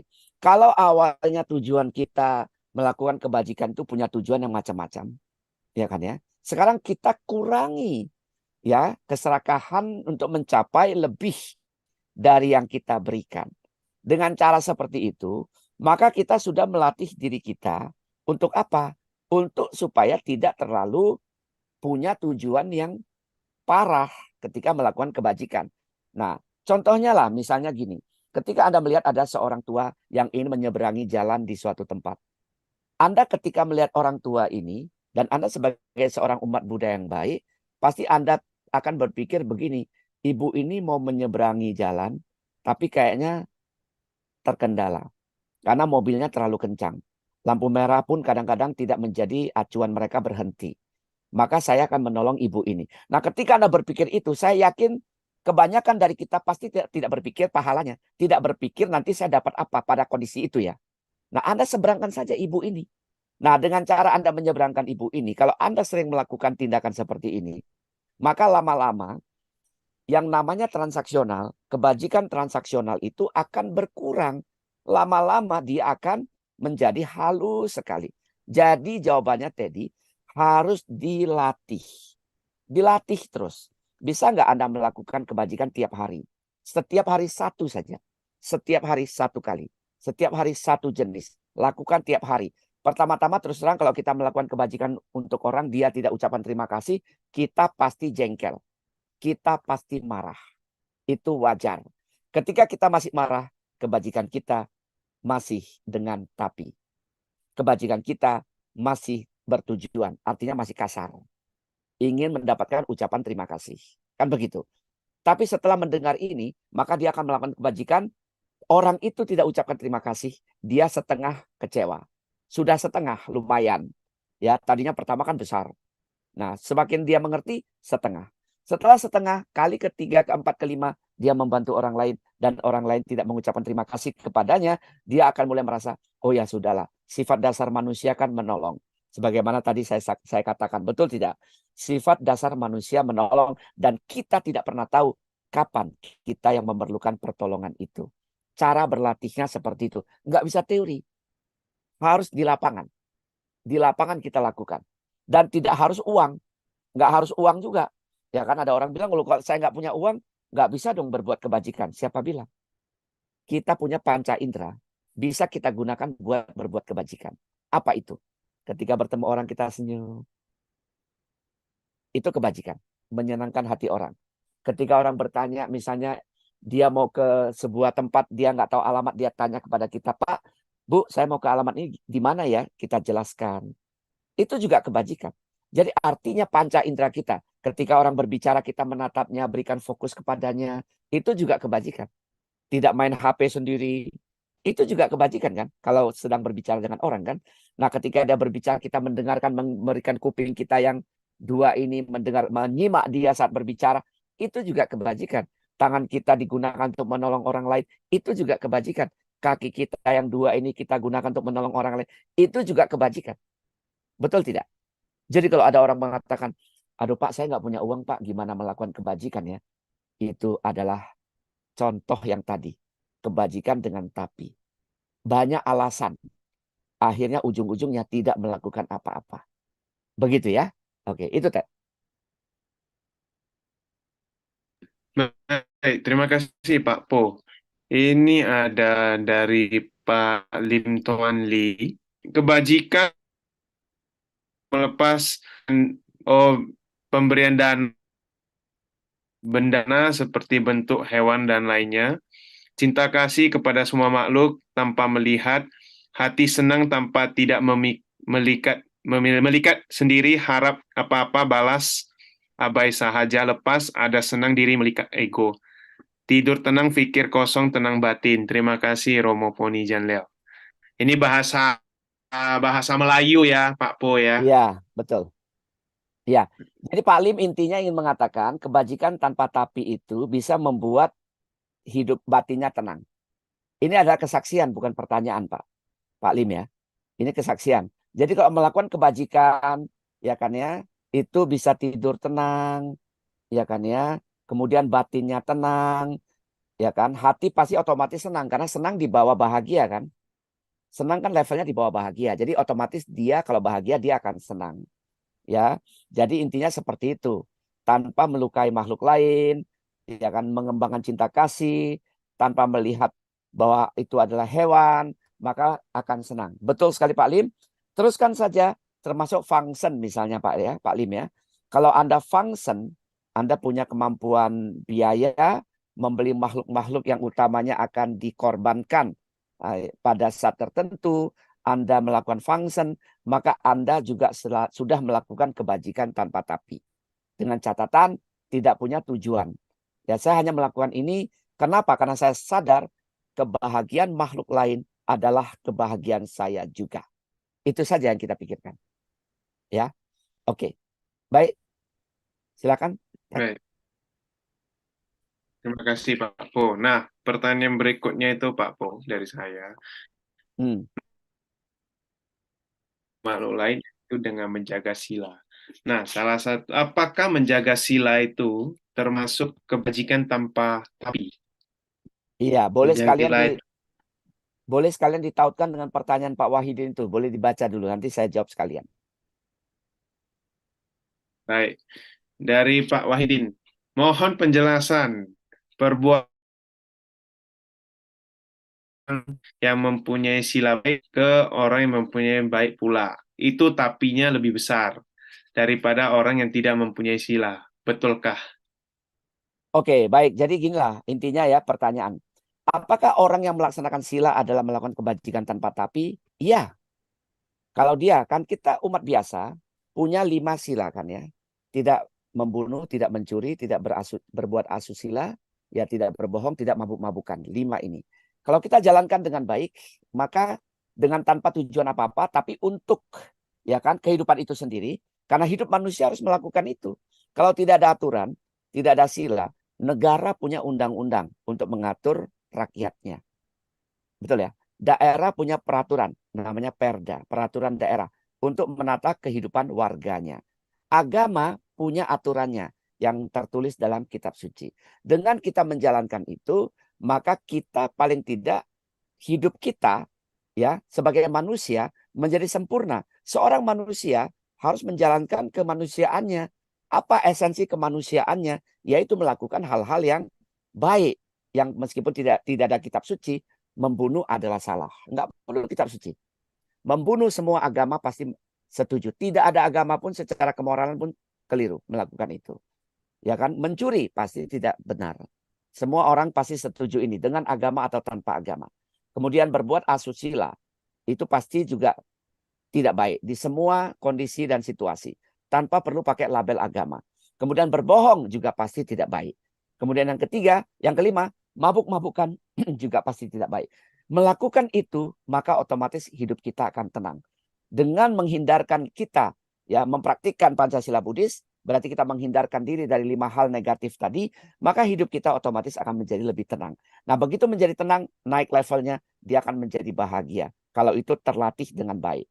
Nah, pertanyaan Pak Wahidin, berdana kepada mereka yang bersila baik, apakah lebih lebih baik daripada seorang yang tidak punya sila? Betul, Pak. Nah, oke, betul, Pak. Nah, jadi pertanyaan kan kira-kira gini. Kalau begitu kita memberikan dana kepada mereka yang berpunya sila, punya tapi dong. Iya, Pak. Tadi kan saya sampaikan di depan ya. Setiap manusia yang masih berkondisi, kita masih manusia duniawi, yang namanya tapi tidak bisa kita hindari. Kita pasti punya tapi, Pak. Pasti punya tapi. Nah, tapi apakah boleh saya memilih mereka yang punya sila, saya dana kepada mereka karena itu lebih baik dan saya mengabaikan atau kurang memberikan perhatian kepada mereka yang kurang punya sila, punya kemoralan, yaitu pilihan Bapak. Pilihan kita masing-masing gitu kan ya. Kalau saya akan berbuat baik kepada siapa saja. Pada saat nanti Katina sebentar lagi kita berdana kepada Pak anggota Sangga, ya kan kita melakukan Katina, kebajikan kenapa lebih baik? Karena kehidupan mereka ditata dengan jumlah sila yang lebih banyak. Seorang biku Theravada menjalankan 227 sila. Seorang biksu Mahayana menjalankan 250 sila. Kita umat biasa menjalankan 5 sila. Pada hari tertentu mungkin paling banyak atas sila atau 8 sila dan seterusnya. Kita kalah sila dibandingkan mereka. Kenapa lebih baik kita berdana kepada mereka yang menjalankan sila? Ya pasti dong. Kalau mereka benar-benar menjalankan sila, artinya kehidupan mereka pasti jauh lebih tertata, lebih terkendali, lebih baik dibandingkan kita umat yang biasa yang tidak menjalankan sila sebanyak itu. Sudah pasti dong, betul tidak? Nah, karena itu kita berdana kepada mereka, pahalanya lebih banyak. Persoalannya, apakah kita boleh pilih dan dengan tapi, itu pilihan kita. Kalau saya mengusulkan kepada kita semua, anggota sangga yang menjalankan sila dengan lebih banyak jumlahnya maupun yang tidak banyak, sama-sama sajalah kita berikan kebajikan kita sehingga kita bisa menikmati pahala dari kebajikan yang kita lakukan. Nah, kira-kira seperti itu ya. Oke, terima kasih. Bagaimana sih Pak Po kalau kita itu mau bertanya ada kebajikan itu demi jodoh atau demi kawan atau demi tenar begitu.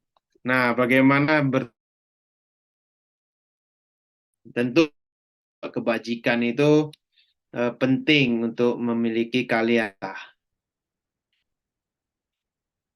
Iya, ini tadi sinyal Anda saya tidak mendengar jelas putus-putus, tapi intinya adalah Eh, ya. Oke, ini Bagaimana ya. bagaimana bertemu dengan kalian Namita, Pak Po? Kalau ingin berbuat kebajikan, ini kan salah satu kunci yang penting juga. Oke, kamu buka Dhammapada ayat 76 ya. Coba 76. Nanti dibacakan itu, nanti saya jelaskan. Begini. Oke, saya jawab secara umum ya walaupun tidak terlalu jelas pertanyaannya. Ya, ini si Teddy sepertinya lagi di gunung ini, di Danau Toba dia kayaknya nih. Iya, iya, iya, iya, iya, iya. Oke, baiklah. Jadi inilah kendala teknologi ya. Nah, Saudara, jika Anda ingin melakukan kebajikan tanpa tapi, cara terbaik memang Anda harus punya kalyana mitra. Ya, di samping keluarga ya. Di samping keluarga yang baik yang mengarahkan dan mengingatkan Anda untuk terus melakukan kebajikan, Anda perlu orang-orang di luar diri Anda yang bernama sahabat. Sahabat itu ada sahabat palsu dan sahabat sejati. Kalau kita terjemahkan secara gamblang di bahasa Indonesia yang bisa mengarahkan Anda, membuat Anda menjadi seseorang yang selalu melakukan kebajikan tanpa tapi adalah mereka yang disebut sebagai kalyana mitra, sahabat sejati, sahabat yang baik. Sahabat yang baik itu apa ciri-cirinya? Nah, ini kita dengarkan dulu di Dhammapada ayat 76. Nanti setelah itu kita dengarkan di ayat 77. Ya, silakan 76. Oke. Seandainya seseorang bertemu orang bijaksana yang mau menunjukkan dan memberitahukan kesalahan-kesalahannya, seperti orang yang menunjukkan harta karun, hendak bijaksana tunggu baik orang bijaksana. Oke, baik ya. Ini terputus, tapi tidak apa-apa. Begini, saudaraku, jika ada seseorang yang menunjukkan kesalahan-kesalahan Anda, seperti menunjukkan harta karun kepada Anda, itulah sahabat sejati. Kalau ada orang yang masih ngomelin kita, jangan lakukan itu. Itu nggak bagus loh. Jangan begitu. Bagusnya gini aja. Itu adalah orang bawel yang baik. Itulah kalyana mitra.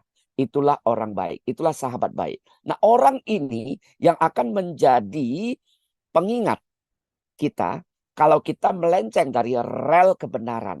Sebegitu kita keluar dari rel kebenaran, maka orang ini akan ingatkan, kamu udah mulai salah loh ini.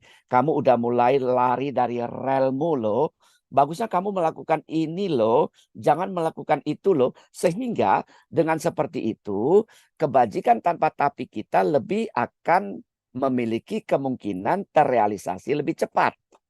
Tapi kalau kita nggak punya kalyana mitra, yang suka berfoya-foya, bersenang-senang saja, maka kita tidak mungkin akan bisa menjadi orang yang banyak melakukan kebajikan tanpa tapi.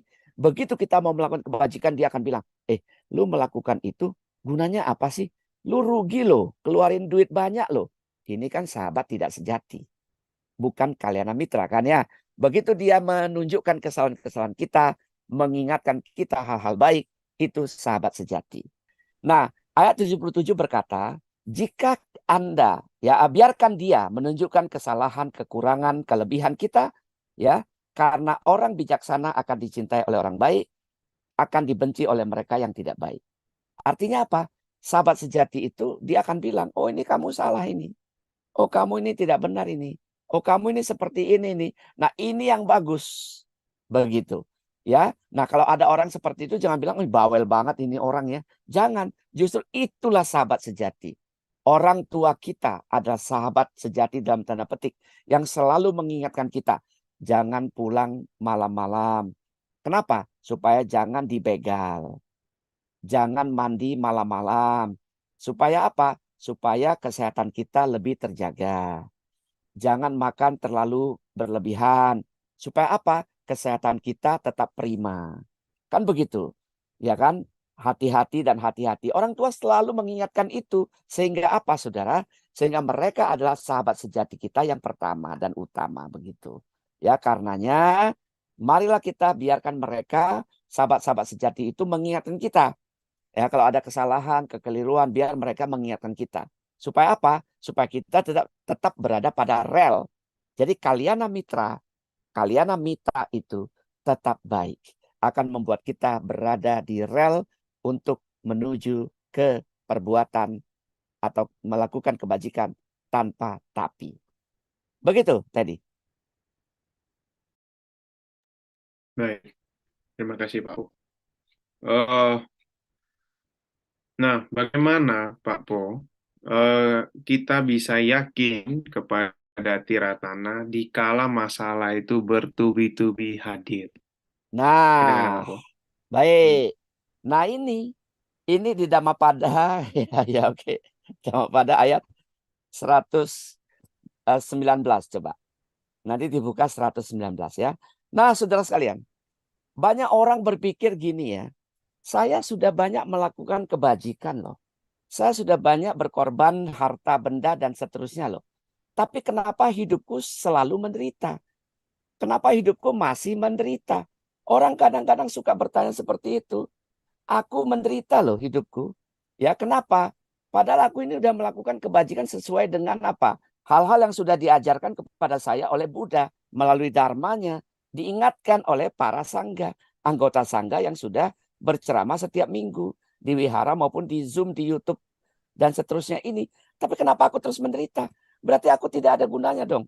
Ya kan ya? Berkeyakinan kepada Tiratana. Nah saudara ternyata Buddha mengajarkan di Dhammapada ayat 119. Di ayat 119 itu dikatakan oleh Buddha, pembuat kejahatan hanya melihat hal yang baik selama buah perbuatan jahatnya belum masak. Tetapi bila mana hasil perbuatannya telah masak, ia akan melihat akibat-akibatnya yang buruk. Artinya apa saudara?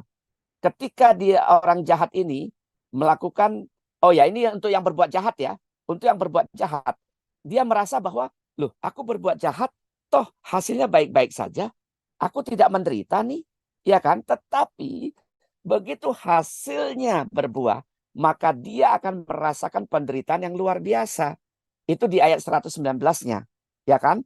Jadi kalau ada yang bilang gini kan, penonton yang saya hormati, kadang-kadang suka bilang gini, lu lihat nih, iya kan? Dia orang baik, tapi kok selalu menderita ya? Ya kan ya? Kok hal-hal yang buruk terus terjadi padanya ya? Padahal begitu hal-hal yang baiknya berbuah, dia akan berbahagia. Ya, sebaliknya mereka yang berbuat jahat, sepertinya kok dia menikmati hal-hal yang baik, kan begitu kan ya? Tapi begitu dia nanti hasil akibat perbuatan buruknya berbuah, dia akan merasakan penderitaan yang luar biasa. Itu di Dhammapada ayat 119. Ya. Jadi artinya yang berbuat baik jangan pernah ragu kepada Tiratana, ajaran Buddha melalui Dharma, diingatkan oleh Sangga. Jangan pernah ragu. Selalu saja pasti akan ada hasilnya pada akhirnya nanti. Yuk kita dengarkan yang 120. Bisa baca 120? Baik Pak, Ya coba. sebentar. 120. Ya. Pembuat kebajikan hanya melihat hal yang buruk selama buah perbuatan bajiknya belum masak. Tetapi bila mana hasil perbuatannya itu telah masak, ia akan melihat akibat-akibatnya yang baik. Nah, itu. Jadi artinya apa, saudara? 119 orang yang berbuat jahat berpikir, kok saya nggak menderita ya? Kok nggak apa-apa ya? Kok seperti ini hasilnya biasa-biasa saja? Tapi begitu berbuah perbuatan, akibat perbuatan jahatnya, dia akan menderita. Dhammapada 119. Di Dhammapada 120, orang baik kok menderita ya? Pertanyaan tadi si Teddy kan. Loh kok menderita ya? Kan begitu ya. Upacarika mewah, udah masuk dia ya di sini. Kok saya menderita ya? Padahal saya sudah banyak berbuat baik loh. Tapi begitu perbuatannya baik, berbuah, dia akan bahagia dan bisa menikmati akibat dari perbuatan baiknya. Ya, ini ada Romo Herman juga di sini ya. Begitu tadi ya. Ya, Iya, baik, Pak silakan. Po. Nah, mungkin tetapi ketika kita ada masalah itu, bagaimana sih Pak Po tetap menjaga batin kita ya? Memang bagaimana tetap menjaga batin begitu Pak Po? Memang dari Dhammapada itu kita udah belajar gitu. Nah, tapi bagaimana dari sikap kita prakteknya gitu loh Pak Po. Bagaimana prakteknya? Oke, dari meditasi muncul kebijaksanaan, Dhammapada 282. Jadi gini, salah satu cara untuk mendapatkan batin yang seimbang melalui meditasi, melalui latihan. Latihan terus-menerus, ketika disakiti, sakit sekali 100%. Kali kedua setelah belajar meditasi, kita menyadari bahwa tidak ada sesuatu yang bisa kita hindarkan. Kalau sudah harus terjadi, itu jatuhnya ke karma. Kita akan berkadar sakit hatinya, dari 100 mungkin berkurang jadi 90. Kemudian semakin banyak belajar, semakin banyak berlatih meditasi akan semakin berkurang. Dari 100 mungkin jadi 90%, 90 mungkin jadi 80, 80 jadi 70, 70 jadi semakin mengecil. Itulah caranya, tidak ada cara lain, harus praktik. Jadi agama Buddha itu adalah seperti belajar naik sepeda. Tidak bisa teori. Yuk nanti punya sepeda, naik pelan-pelan. Setelah naik kita duduk di sadelnya. Kemudian kita mengayuh kanan ke depan, kiri di bawah, di kiri ke belakang, depan belakang. Teori. Begitu naik sepeda, jatuh. Nah, jadi belajar itu, Buddha Dharma itu bukan teori. Kita harus betul-betul praktik ya. Orang yang banyak praktik, dialah yang akan bijaksana. Kalau hanya tahu teori, baca banyak teori, Dhammapada dihafal, nggak banyak gunanya. Gunanya hanya untuk orang tahu bahwa kita bisa, orang mengerti ketika kita bacakan. Tapi buat diri sendiri, apakah bisa menambah batin kita supaya seimbang, menjadi lebih tenang, lebih bahagia? Belum tentu, karena dia tidak mempraktikkan itu. Contoh lain ya, tadi sepeda. Yang kedua berenang. Guru mengajarkan di ruang kelas, ini gaya dada, yang ini gaya kupu-kupu, ini gaya punggung, ini gaya bebas. Nggak pernah ke kolam renang. Belajarnya di ruangan kelas. Begitu sampai kolam renang beneran, gaya batu, saudara. Alias tenggelam. Kenapa? Loh, nggak ada manfaatnya kecuali teori. Teori itu hanya membuat kognitif kita, pengetahuan kita bertambah. Praktiknya belum tentu. Makanya sama orang sering bilang kayak gini, Ted, dan penonton yang saya hormati. Ya, itu orang rajin meditasi. Kok mulutnya itu kasar sekali ya? Itu orang rajin meditasi. Kok kebajikannya tidak banyak ya? Nah, ada satu cerita. Seseorang yang bermeditasi di atas gunung selama 30 tahun. Kemudian turun ke perkampungan. Begitu turun, dia ketemu sama orang kampung. Dia bilang gini, Pak Mewah. Ketemu orang di kampung namanya Pak Mewah. Pak Mewah, saya adalah orang paling sabar sedunia. Saya sudah berlatih meditasi di atas gunung selama 30 tahun. Saya sangat bijaksana. Saya sangat sabar. Oleh Pak Mewah, mau diuji nih orang. Benar nggak nih orang sabar ya? Benar nggak orang ini bijaksana ya? Maka Pak Mewah bilang begini. Penduduk di kampung itu. Wow, Luar biasa ya Pak ya. Bapak 30 tahun bermeditasi di atas gunung. Hebat sekali Pak. Saking lamanya Bapak bermeditasi di atas gunung Pak. Janggut Bapak pun sudah putih, panjang. Seperti janggut kambing saya di rumah. Begitu mendengar kalimat janggut seperti kambingnya di rumah, marah. Kamu tidak sopan. Kamu telah menghina orang yang begitu sabar di dunia. Telah bermeditasi selama 30 tahun. Kamu tidak terdidik. Kamu kurang diajar. Kamu kurang ini, kurang itu. Nah saudara, apa arti cerita ini? Artinya adalah melatih kesabaran. Tidak bisa di dunia hampa. Tidak bisa di tempat di mana tidak ada orangnya. Berlatih kesabaran harus di komunitas. Romo Herman mau sabar, turun ke lapangan, ketemu sama orang, berbicara dengan penduduk, berbicara dengan masyarakat. Disitulah segala macam jenis ucapan, gaya bicara, gaya komunikasi, bahasa tubuh yang sopan maupun tidak. Disitulah kita baru bisa dilatih dan terlatih. Betul tidak? Kalau di hutan, ya pasti sabar, nggak ada orangnya. Siapa tidak bisa sabar? Teman-temannya paling hewan. Itu pun tidak semua mungkin kadang-kadang tidak saja datang. Kan begitu. Betul tidak? Kesabaran itu dilatih di ruang publik. Bukan di ruang privat. Bukan di kesunyian. Makanya orang bermeditasi kalau dia tidak pernah turun. Tidak pernah berkomunikasi dengan masyarakat. Dia pasti tidak akan jadi sabar. Bagaimana caranya? Wong dia nggak pernah bertemu dengan orang, bermeditasi dibatasi oleh 4 sisi tembok yang sangat kokoh dan permanen itu. Nggak bisa sabar dong. Nah jadi artinya adalah pertanyaan Teddy tadi, cara terbaik adalah berlatih, berlatih, dan berlatih. Tanpa itu tidak mungkin. Saya juga sedang melatih loh kesabaran ini. Saya juga sedang melatih loh untuk tidak benci sama orang yang menyakiti saya. Dan itu tidak gampang. Ya, kadar itu nggak bisa drastis dong. 100% jadi 0, nggak mungkin. 100% jadi 0%, jadi 10%, nggak mungkin. Jadi dia mengalami proses graduasi kan. Perlahan-lahan dia akan turun, sehingga pada saatnya kita baru akan, oh ya sudah, oh dia gitu ya, oh ya udah deh. Oh ya udah gitu ya, oh, ya udah deh. Kan begitu kan ya. Tapi kalau tidak berlatih secara gradual, secara perlahan, pasti kita nggak akan bisa dapat.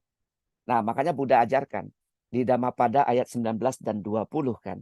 Banyak tahu teori, banyak baca Dharma. Teorinya banyak di ayat 19. Tapi tidak praktik Dharma. Manfaatnya tidak banyak.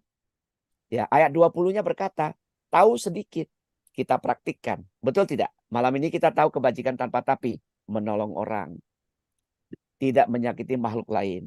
Kan gitu ya. Kemudian menyebarkan hal-hal yang baik.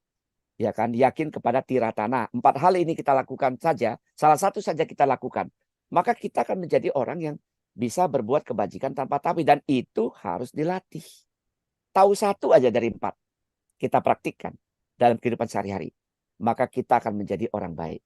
Satu baik, ya kan, Upacarika Mewah baik, Romo Herman baik, Pak Lim baik, Pak Wahidin baik, Andrew baik, Sister Elmi baik, maka semua orang akan jadi baik juga. Kalau kita baik sama orang, walaupun dia tidak baik, minimal kejahatan dia mungkin tidak sesadis sebelumnya. Karena kita sudah menunjukkan hal-hal yang baik atau perilaku yang baik. Ya, jadi intinya Teddy dan penonton yang saya hormati, terus lakukan kebajikan. Jangan pernah lelah, berlatih terus. Tidak ada yang simsalabim, ya kan, dengan membalikkan telapak tangan terjadi seperti yang kita inginkan. Tidak, semua butuh proses. Begitu. Oke, baik Pak. Nah, nomor dan Pak Ponijan. Nah, mungkin kita sudah sampai di acara akhir. Eh, eh, mungkin kami mengharapkan ke Pak Po untuk memberikan closing statement ya. Oke, baik. Eh, apa harapan dari Pak Po, pesan dari acara hari ini, closing statement, dan harapan Pak Po dari kebajikan tanpa tapi. Iya, baik. Jadi penonton yang saya hormati, kalau Anda masih punya kesempatan hari ini, kalau Anda masih bernapas, masih bisa menyaksikan Zoom dan YouTube ini, berarti Anda jauh lebih beruntung dibandingkan banyak orang yang tidak bisa mengakses ke YouTube dan Zoom. Artinya kita pasti punya kelebihan. Ya, sebarkan hal-hal baik ini melalui teman-teman Anda atau ke teman-teman Anda melalui media sosial dan seterusnya. Dengan cara seperti ini kita telah melakukan kebajikan tanpa tapi. Lakukan sekarang karena besok mungkin tidak datang. Ya, lakukan hari ini. Karena hari ini kita masih bisa bernapas. Besok kita tidak tahu apakah kita masih ada atau tidak. Supaya jangan menyesali atau jangan menyesal ketika akhir kehidupan sudah datang, kita baru menyesal, aduh kenapa dulu saya tidak melakukan kebajikan. Aduh seandainya dulu saya melakukannya. Penyesalan itu tidak ada gunanya. Kita yang sudah berusia semakin lama semakin menua, kesempatan semakin kecil, sempit, lakukan sebanyak-banyaknya kebajikan agar saat garis akhir itu datang, kita pun bisa lebih tenang. Kita tidak menyesali lagi apa yang terjadi. Jadi kebajikan tanpa tapi adalah kebajikan tanpa basa-basi, kebajikan tanpa pamrih, kebajikan tanpa transaksi. Itulah kebajikan tanpa tapi. Semoga bermanfaat. Terima kasih. Selamat malam. Namo Buddhaya. Namo Buddhaya. Terima kasih, Pak Po. Baik, Bapak Ibu,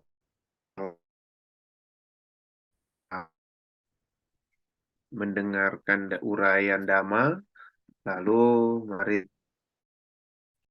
melakukan pelimpahan jasa yang akan saya pimpin. Patidana. Punya sidani katasa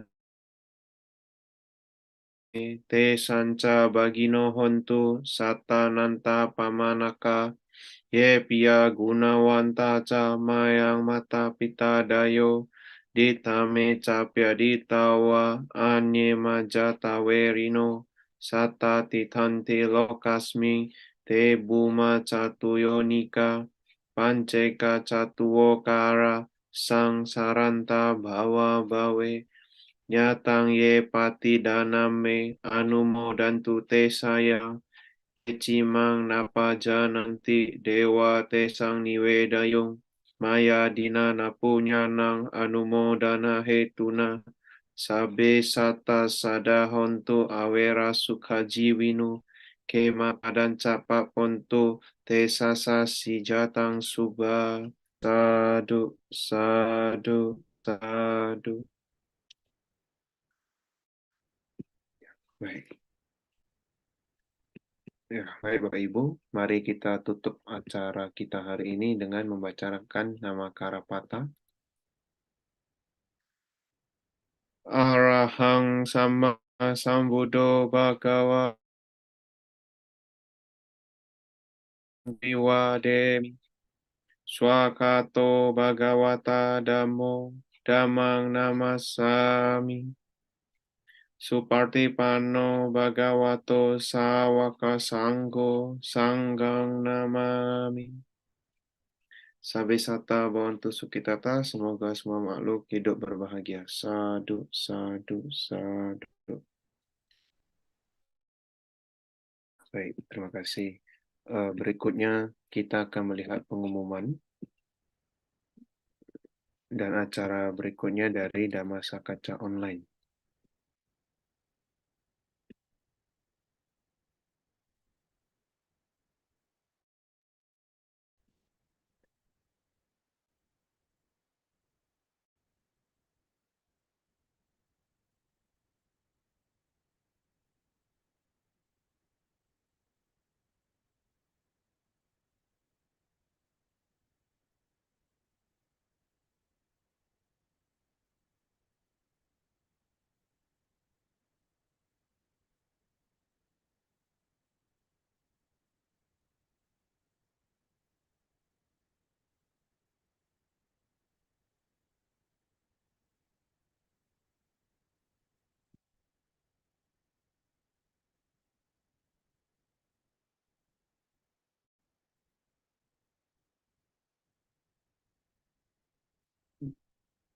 Baik, demikian acara malam hari ini.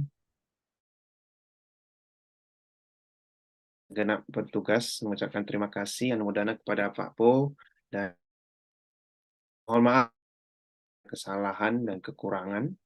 Akhir kata, saya menutup dengan sebuah pantun. Anak-anak terkena sengat, jiwa hati menjadi sepi. Semoga kita semua bersemangat berbuat kebajikan tanpa tapi.